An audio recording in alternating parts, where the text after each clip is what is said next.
ఇంకా పడుకోలేదా? నిద్ర రావట్లేదు నాన్న, కథ చెప్పవా? బాగా లేట్ అయింది, పడుకోనన్నా. ప్లీజ్ నాన్న, కథ చెప్పు. సరే. అనగనగా ఒక ఊళ్ళో ఒక ఆవు ఉందట.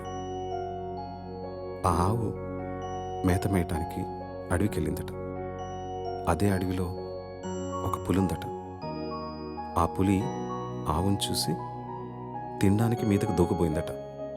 అప్పుడు ఆ ఆవు, పులిరాజా నన్ను చంపొద్దు, నాకు చిన్న దూడుంది, దానికి పాపం ఆకలేస్తుంది, దానికి పాలిచ్చి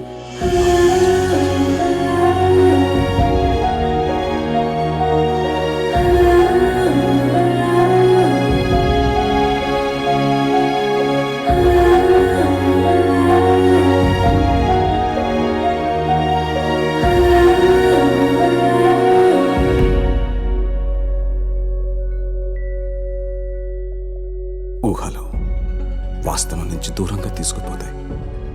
కానీ ఆ ఊహల్లో ఎంత దూరం వెళ్ళినా తిరిగి రావాల్సింది మళ్ళీ ఈ వాస్తవానికి. ఈ ఊహ కాని వాస్తవంలో ఆకలిస్తుంది, జబ్బు చేస్తుంది, మనుషులు పుడతారు, చస్తారు. బతికే సత్తా లేనప్పుడు చచ్చే ధైర్యం ఉండాలి, చచ్చే ధైర్యం లేనప్పుడు బతకడానికి డబ్బు కావాలి. చేసిన తప్పు మళ్ళీ చేయను, ఇక ఈ ఊహల్లో బతకను.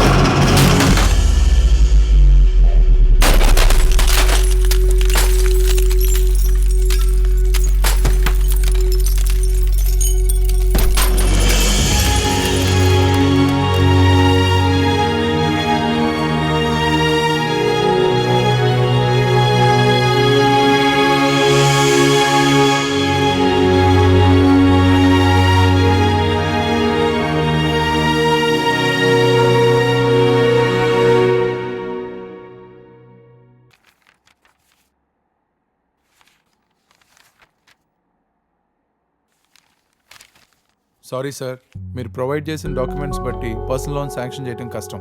మీ ప్రాపర్టీ ఆల్రెడీ లోన్లో ఉంది, పైగా మీకు జాబ్ కూడా లేదు, అందువల్ల లోన్ ఇవ్వలేము. Sorry again.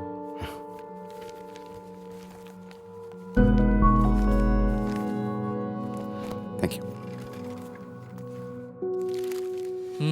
చెప్పరా, చూసి ఛానల్ అవుతుంది, ఏంటి సంగతులు?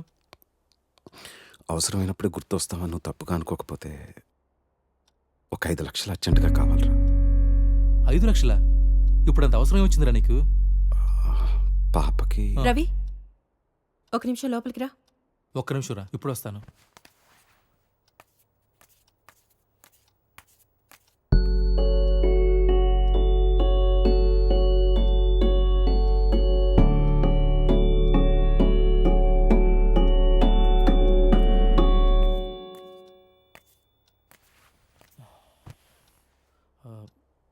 కాఫీ టీ ఏమైనా తాగుతారా? లేదురా, వద్దు. అరే సారథి, గుంటూరులో మొన్నే స్థలం కొన్నాం, దానికి కొంచెం ఖర్చు. సరేరా, సారథి.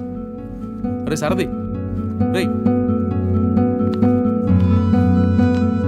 ముసుగుతో మాట్లాడే మనుషులు, మసకబారుతున్న మనస్తత్వాలు.